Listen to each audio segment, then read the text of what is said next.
Today at the National Press Club. Well, thanks so much for that, Dr. Lowe. You talked about the board's hope of getting inflation back up to 2 to 3% on a sustainable basis, which for those of us with long memories seems like a pretty bizarre place to be. And you also focused on a number of occasions about the low rate of wages growth, which is at an all-time low. The wage price index is at an all-time low. Obviously, there's little the Reserve Bank can do directly about wages, but in recent years you've been willing, in public if need be, to advise the government of the need for further infrastructure and fiscal spending, as well as further microeconomic reform. Is it time you also advise the government to do more on wages growth and the balance of power in the labour market? No, I'm not going to provide the government with advice on that vexed issue. I think our main contribution here is to keep the monetary support going as long as is reasonably possible. And my hope is by doing that, people will get jobs, the unemployment rate will come down, the labour market will tighten, and as it tightens, wage increases will rise. I have some confidence that that process will work, but I'm also realistic enough to know that it's going to take a long time. Remember, before the pandemic, we were seeing tightness in some pockets of the labour market, and wages in those pockets were starting to move. So that gives me confidence that laws of supply and demand in the labour market still work. So our strategy is to make sure that there's strong demand for labour, the economy is growing strongly, and eventually firms start paying higher wages because they want the workers. Obviously, the government's programs are helping in some of those areas. But for our part, we're going to keep the monetary support going until people have jobs and firms have to pay higher wages to get the workers they need. I'm confident that that will eventually work, but we have to be patient. The next question is from Jennifer Duke. Thank you very much for taking my question today. The government has decided to tie public wages to private wages. Given the low wage growth environment that we're in, won't that actually be a deterrent to sort of wages growth across the economy? Oh, it depends which way you think the causation runs here. I think kind of as a longer-term structural feature, as long as you think the relativities between public sector and private sector wages are okay, they should over the long term increase at the same rate, shouldn't they? So as a principle, I can understand where they're coming from. My aspiration is for both public and private sector wages to be growing faster than they currently are. And our strategy is really the one I just articulated in response to Laura's question. Get strong demand for labour, and then both government and private businesses have to pay higher wages to get the good workers they want. The quicker that happens, the better, but it's going to take some time, isn't it? The next question is from Patrick Commons from The Australian. Hi, Governor. Patrick Commons from The Australian newspaper. Your upside scenario has an unemployment rate going below 5%. Second half of next year, which means it could be in the low fives beginning of next year. Given that the Treasurer has said that when unemployment rates comfortably below 6%, they'll begin the task of budget repair.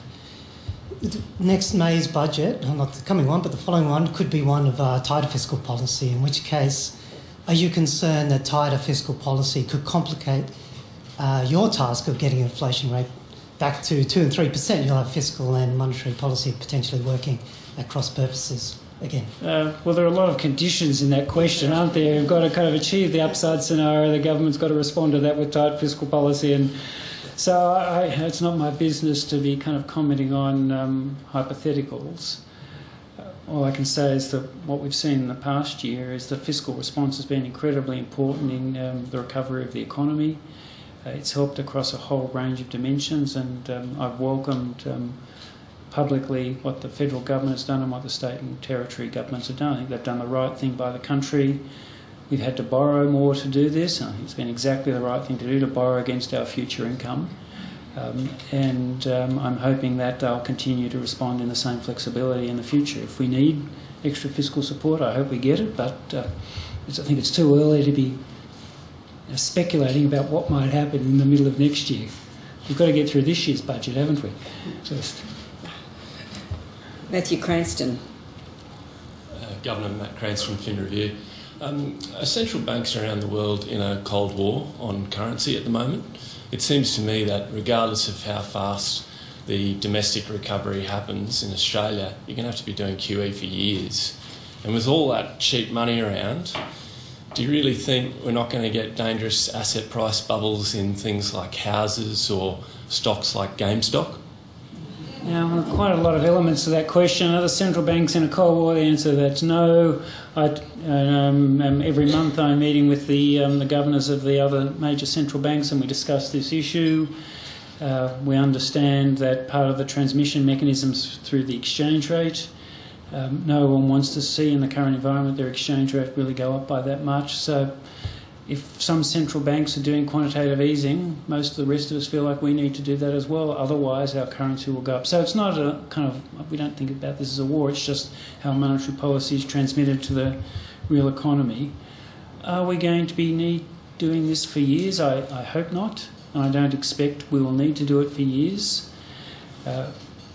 As I said, the central outlook we have is for further progress towards our goals, and if we make that progress at some point, it'll be appropriate to do something different.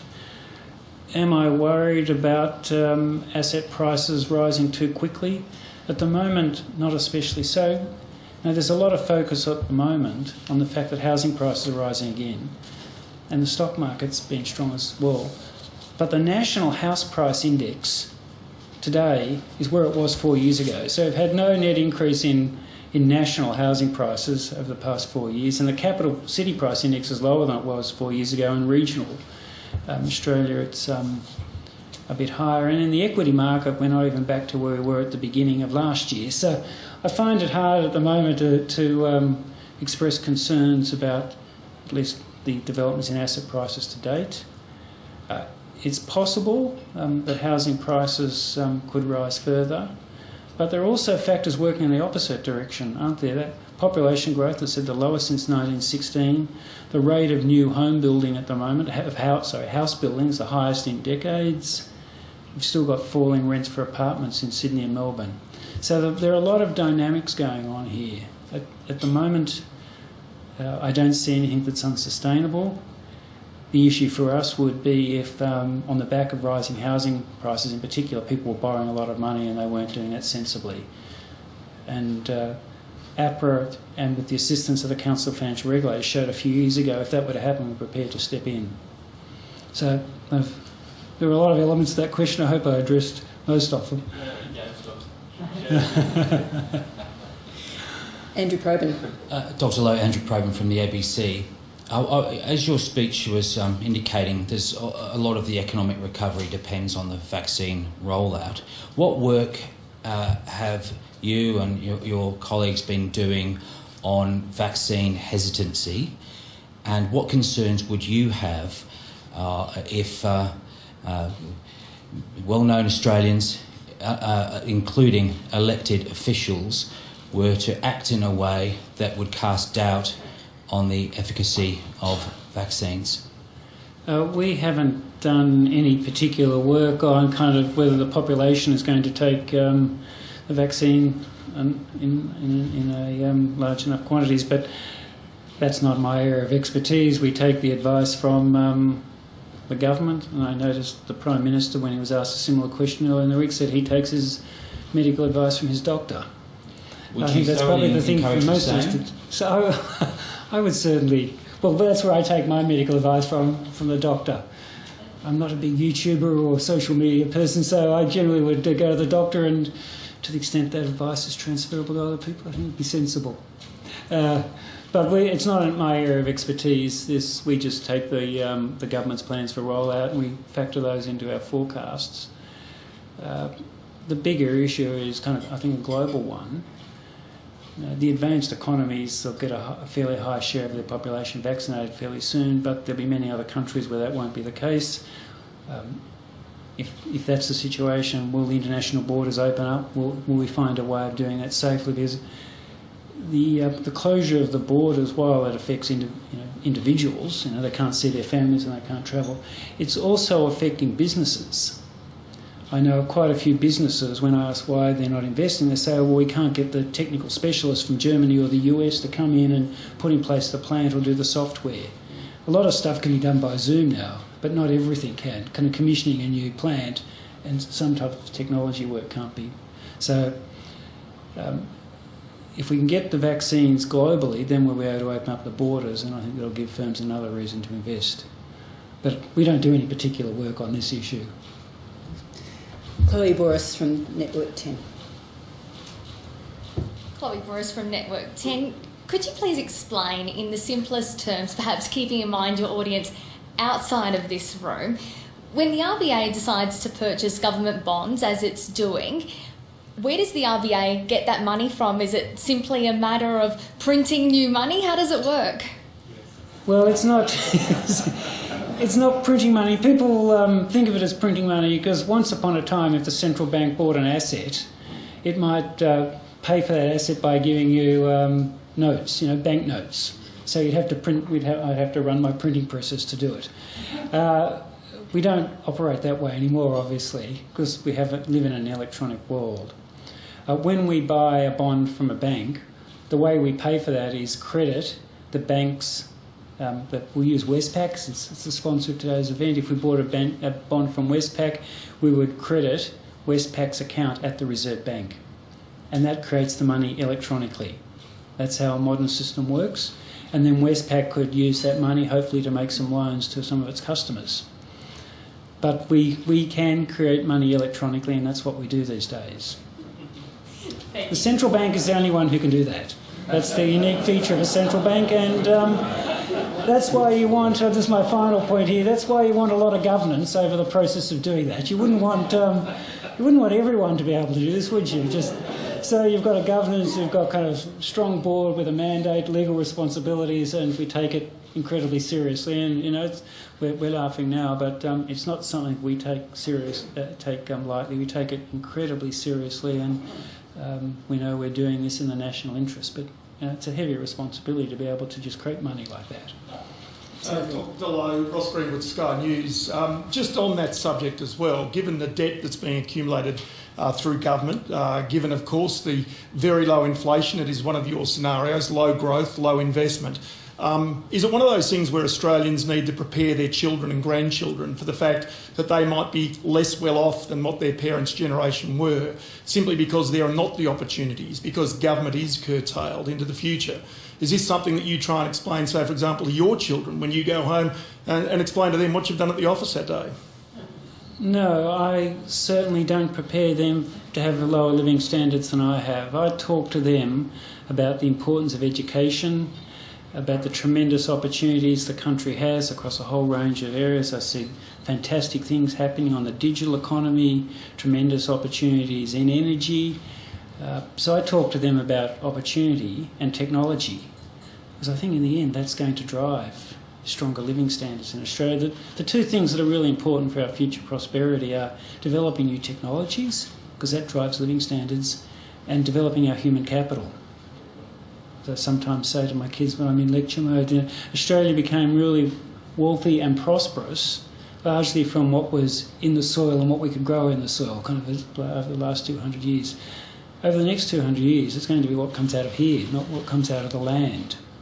So make sure, I tell my kids to study all the time, which they do, and to understand technology, and they'll drive better living standards for them. Peter Martin. G'day, Peter Martin, The Conversation. A more technical question. You're targeting the 3-year bond rate. That's the anchor, you say. Yet the 10-year bond rate is creeping up. At the end of last year, it was just below 1%. I think today's auction, it was 1.14. Latest survey of economists has it increasing over the next 2 years to 1.5. Is this a good thing? A sign that maybe there's some optimism about the economy in the future and government's need for cash? Or is this a bad thing and something that, in order to keep a lid on interest rates, on the cost of money, you're going to have to maybe consider extending out your target, maybe targeting 10-year bonds? We're not considering moving in that direction. I don't think it's a good or a bad thing, it's just a thing. Bond yields are rising around the world, and our yields have risen because the US yields have risen. And why has that happened over the past month? It's largely because of the rapid development of the vaccines. People are more optimistic about the future, about the next couple of years in terms of global growth than they were last year. And when they're more optimistic, the bond yields tend to rise. So it's a kind of, it's a reflection of a bit more optimistic tone, and I hope that end up being validated. But you're prepared to sit on that reflection for the 3-year bond, not for the 10-year? Because you can think of the 3-year rate as being the expected cash rate over the next 3 years, and I think, well, I hope you took one of the messages you took away from what I said is the cash rate's going to be where it is probably for the next 3 years, and if the cash rate's there for the next 3 years, then the 3-year bond yield should be the same at 10 basis points. So that's perfectly consistent. I really hope the cash rate isn't where it is for the next 10 years. And I don't expect it will be, because I expect technology and human capital and the resilience of Australians to kind of drive a recovery in which we'll be able to gradually and slowly, carefully return interest rates to normal, but probably not in the next 3 years. Colin Brinston. In the next 10 years, yes. Sometimes. Yes. Colin Brinston, AAP. You expect employment growth to slow when JobKeeper comes off in March. Given your aim for employment, or unemployment, are you a bit disappointed that the government is ending that scheme so soon, particularly as you're going to great efforts to make money as cheap as possible for them? Well, I think when JobKeeper ends, there will be some job shedding, that surely will happen, but that's going to take place in the context of an economy that's otherwise recovering. And there's quite a lot of job creation going on at the moment, job ads, job vacancies and business hiring intentions coming out of the surveys and in our own business liaison saying firms want to hire workers. So there's that kind of dynamic occurring, and the recovery in aggregate jobs, I think, will slow temporarily when the JobKeeper program comes to an end. If you look carefully enough at my graphs, you'll see kind of the unemployment rate stops falling for a while, and it's possible it could rise a bit for a month or two. But given the ongoing recovery in the economy, we expect the unemployment rate to keep coming down. Am I disappointed the government's stopping the JobKeeper program? No. And the government made it very clear this was a temporary program. It's been an incredibly important program. I think it's saved many people their jobs and helped people in their lives. So it's been incredibly important. It was only ever meant to be temporary. And given the recovery of the economy, I can understand why the government wants to stop that program, as they said would, and perhaps have a discussion about whether there's an opportunity for more focused support in those industries which are still feeling very difficult conditions, and it's largely people associated with international travel and major events. So, we always want to keep these support measures. People want to keep these support measures going, but it was only designed to be. It was designed to be only temporary, wasn't it? And at some point, we've got to stop it. And the economy is actually on a reasonable track at the moment. Just to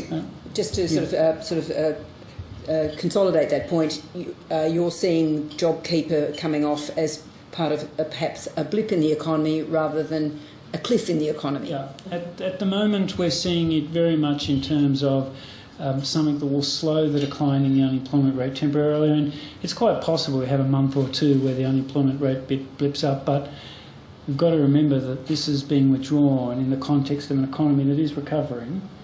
You saw from my graphs on the unemployment rates come down a lot quicker than we thought, and in all the high-frequency indicators of what's going on in the labour market, and when we talk to businesses, our sense is that this job creation is going to continue. And I'm hoping that will be enough to offset the job losses from the ending of the JobKeeper program. But it's something that there's a degree of uncertainty around. Of course, we haven't been in this area before, so we don't have any experience to draw on. It's possible it could go the other way, but the central scenario is that we continue to recover. Kenny. Dr. Lowe, Mark Kenny from the National Press Club Board and the ANU. You've just really effectively answered the question I was about to ask you about JobKeeper. So I might refer you back to my friend Andrew Probyn's question. One of the lessons of this, which I'm sure you would agree with, is that of this whole management of this period has been that if you get the health side of it right, the economy is protected through that process. That's been really Australia's achievement here.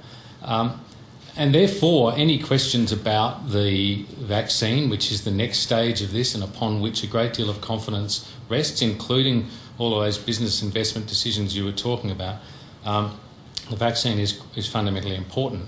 It does rather rankle, I think, for some people to be paying for both the PR exercise in building confidence and the salary of MPs who are running down that confidence and creating questions. Do you see the question of the vaccine itself, how effective it is and what the take-up is, as a risk factor in the economy? Is that something that you are considering as one of the variables for the recovery?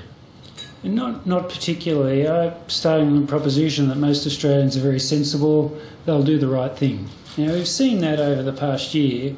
I remember when the pandemic first hit, and I was in Saudi Arabia at a G20 meeting with the Treasurer, and we saw that China was locking down its cities, and we were kind of speculating whether that was even possible in a democracy. Well, we now know it is. I mean, our Australians, while they weren't very happy about it, they did it and we didn't complain. We've actually done the right thing. So there's kind of this resilience, this desire to do the right thing by the community is very strong in our ethos. And I'm confident that will continue and that most people will get vaccinated, as I think they should, and as I certainly will. I think that's how the vast bulk of Australians will respond to this. And that's going to be enough. Certainly some people won't want to get vaccinated and they'll have concerns, but I think enough of us will get vaccinated. I have enough confidence in Australians. Thank you. Paul Carp. Paul Carp from Guardian Australia. Thanks very much. You've given your thoughts on JobKeeper, but could I please ask, similarly, if the JobSeeker coronavirus supplement is not extended, how large will the macroeconomic impact of that be? And do you see a case for making a permanent increase to unemployment benefits? Well, we haven't modelled kind of the consequences of going back to the previous New Start levels, but I think there's a wide consensus in the community that the previous level should be increased permanently. And I've said on previous occasions that I would join that consensus. Whether the government decides to do that, it's entirely up to them. It's a government and fiscal policy issue, but I can see the arguments for a permanent increase. And the government obviously will have to make a decision before, I think it's the end of March, isn't it, when the current supplement runs out. And sorry, just on the macroeconomic impact if it isn't extended. I'm not aware of any particular modelling we've done. It would obviously have some effect because these people who are getting their supplement, the vast bulk of them spend the bulk of the income they get, so there'd be some effect on spending. But for me, it's not really kind of a macroeconomic management issue. It's kind of a fairness issue and what's the appropriate level of support we should provide to people who are unemployed. That's my prism on this, not a macroeconomic prism. It would obviously have some macroeconomic effect, but that's not the first order issue. Is it, as a society, what level of support do we want to provide people who don't have a job? And different people will legitimately have different views about the level of support. My own view is that some increase is justifiable. Lani Scar. Lani Scar from the West Australian, thank you for your speech.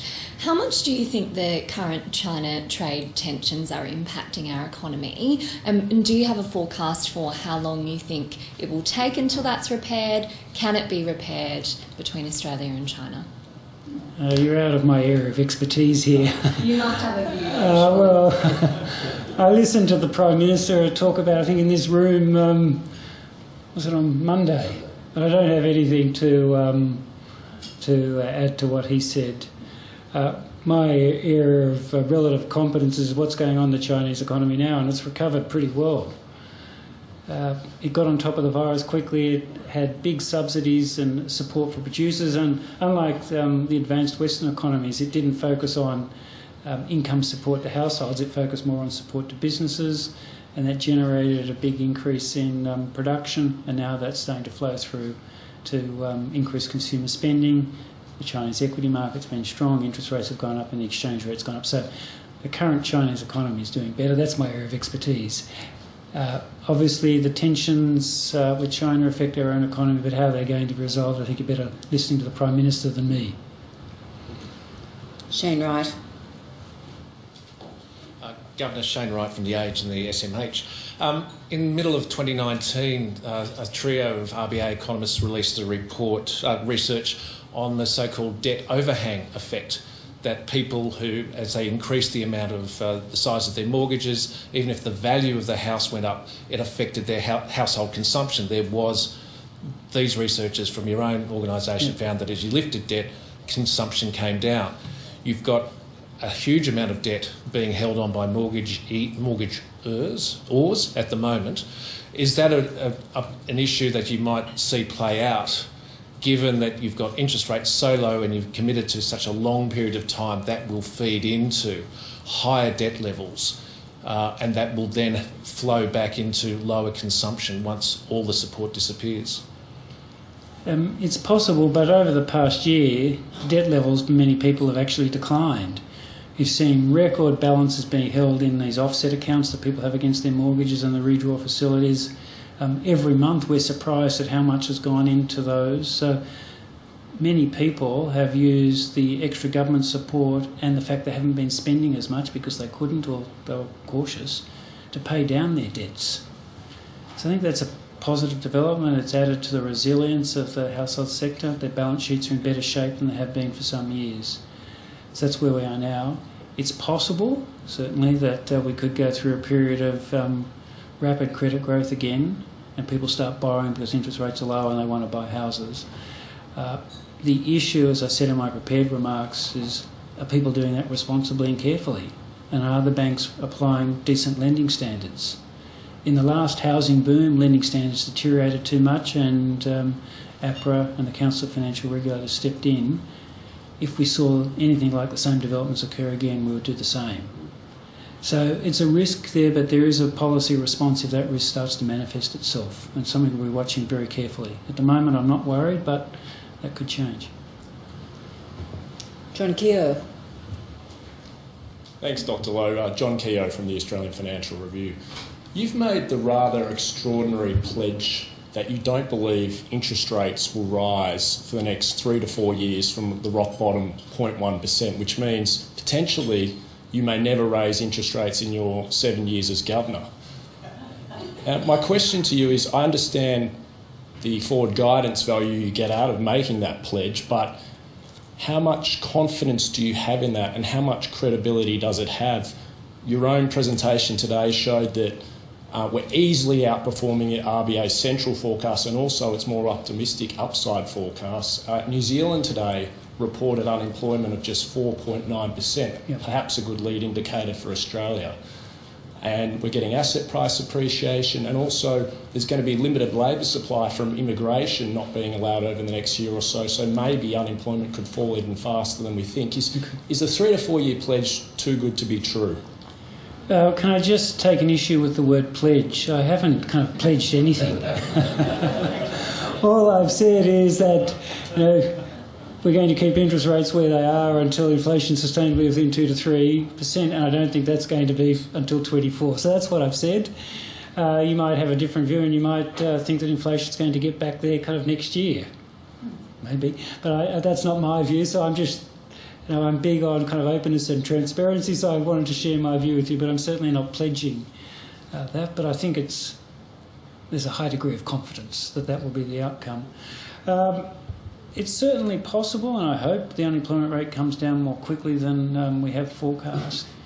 But even if it does, we discuss both at the board and internally at the bank the experience before the pandemic when we had unemployment rates at 40 and 50-year lows in the US and the UK, and actually even in New South Wales we got an unemployment rate as low as it was in 73.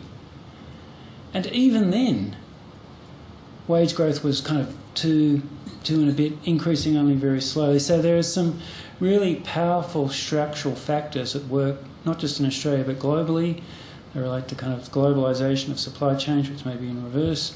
They relate to technology, changes in the power between workers and firms. So they're really powerful structural factors that mean that you have to have a very tight labour market, low unemployment rates, to get wages increasing materially. You might have a different view to me about how quickly those structural factors will reverse, or maybe how quickly the unemployment rate will come down, but my judgment is the unemployment rate will come down, but not sufficiently quickly, and those structural factors are going to be with us for some years. There's another one working perhaps in the opposite direction, that's the ageing of the population, but that's very slow moving. So I'm not pledging, but I'm giving you my best guess. Andrew Tillett. Andrew Tillett from the Financial Review and Board Director here at the Press Club. We currently have a situation where 2 million people in Perth are locked down for 5 days because of one case of the virus. We had Sydney effectively cauterised from the rest of the country over the Christmas period. I was wondering if you could give us a bit of an assessment of what sort of damage border closures actually have done to the economy, given that there is this sort of mixed feeling about, as Mark Kenny was alluding to, if you get the health response right, the economy will look after itself. So the damage that's been done by that, and given that a definition of what should be a hotspot has proved elusive through the National Cabinet process, how important do you think it is to the economic recovery that we do sort of land at a consistent, nationally consistent approach to border closures? And perhaps I can make two general points. The first would be that the lockdowns and the restrictions have not been as depressing on spending and activity as we thought they would be.